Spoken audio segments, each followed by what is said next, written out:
Hello, my friends. This is Wake Angel 2001 coming at you with something that I just found in GameStop yesterday. That's right, it is Giant Pecky. Yes, I'm sure all of you are looking forward to this, the most important pillar of the classic Sonic line. He said, his voice dripping with contempt and sarcasm. I really feel like this is something that should have been released in a playset and not taken up an action figure slot for the line. Especially when you look at the back of the packaging and it's revealed that a large Pecky whose increased size may be due to the power of the Black Onyx located on North Star Island. This occurs to me, like, I actually haven't finished going through Trip's storyline, so I technically have not yet beaten Sonic Superstars. Gotta get back to that. Anyway, what I was getting at before is, this wave has yet another Sonic re-release, a Tails re-release, at least in his case it's been a while, and then, the first re-release of Jet the Hawk, I bet, that's kind of cool, especially since Sonic Racing Cross Worlds is coming out this month, so, having Jet release is actually pretty good timing. Although, I'm pretty sure we all would wish that, like Wave or Storm would have come out, like another iconic racing character. But yeah, we get frickin' Giant Pecky. Yeah, because that was so much more important than completing the Babylon Rogues or getting a re-release of another character. Yeah, I'll get back to that later. For now, we're just going to review the figure itself. So, this character exists in classic continuity. You can tell because of the picture of classic Sonic up in the corner. And let's go ahead and get him out of the packaging. And here he is, Pecky, the giant variant. So what can I say about Giant Pecky? Well, it's a very solid and heavy figure. So, it's not like they cheaped out and hollowed him out as much as possible. He is a very dense, durable feeling toy. The head is on a swivel. You can look left and right. The little wings, they are on universal joints, so you can move them around every which way.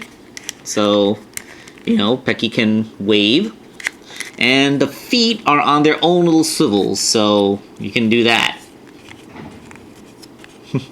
And he has peg holes in the bottom of his little flippers, so you can actually put him onto one of the peggable accessories, like, say, the snowboard, and now you have a snowboarding penguin. Excelsior! Yeah, this is like a very, very basic toy. It's a big, fat penguin toy, so I guess it accomplishes what it does. Yeah, there's nothing inherently wrong with it, except for the fact that it's just a single-release action figure. I'm serious, this really should have just been a glorified accessory in one of the playsets. This shouldn't be something that's taking up a slot in the action figures. So the next wave is going to have Tikal, from what I understand, so, there's a figure that we actually want, but, until then, there's so much more.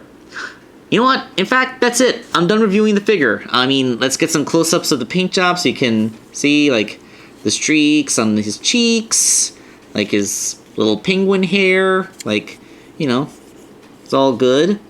Looks like, this isn't a painted line. There's actual sculpt there. There's relief. You can see my thumb is catching it.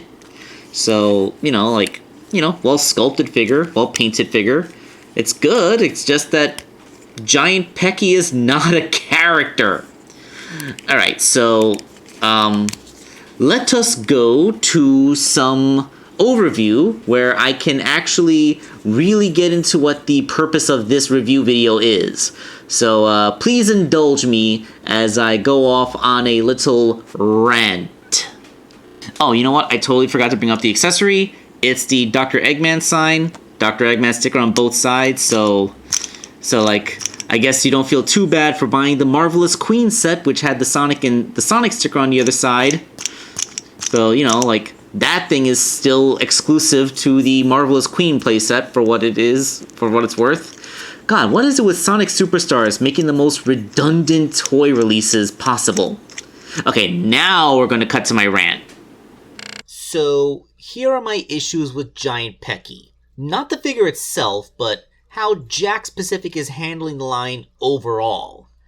First of all, there's the issue that we're pretty much normalizing the idea that each wave is only going to have one new character. Tikal's going to be in the next one, but nothing about another character reveal. So this leads to shortages and clogged pegs that make it take longer for waves to replenish. No, we aren't running out of characters to add to the roster. There are tons to go. In fact, here's a brief list that won't even be complete for the sake of time.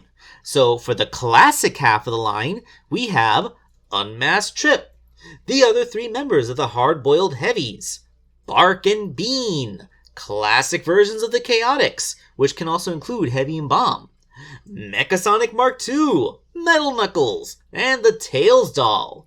And there is still more, but like I said, the list for the modern half of the line is even longer. I'm still going to keep it down, but how about Sage, Wave and Storm, round out the Babylon Rogues, Emerald and Gemerald, while that animation from Sonic X Shadow is still fresh in everyone's memories. The Hero Chow.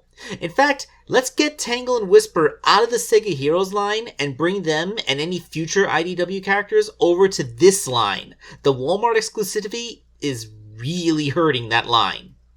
Marine the Raccoon, Johnny and Captain Whisker, and the Black Knight cast. They're making a Caliburn Sonic Funko Pop. So, like with the Soap Shoe Sonic Funko Pop, I'm pretty sure this means that eventually we're going to be getting a regular figure of it. And yes, I could totally keep going if I wanted. There are more.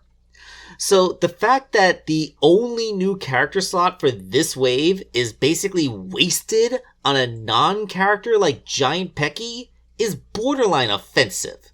Give us at least 2 new characters per wave and focus on characters that are actually, characters. Yeah, thanks for listening to this additional little rant at the end. And, okay, we'll see you next time.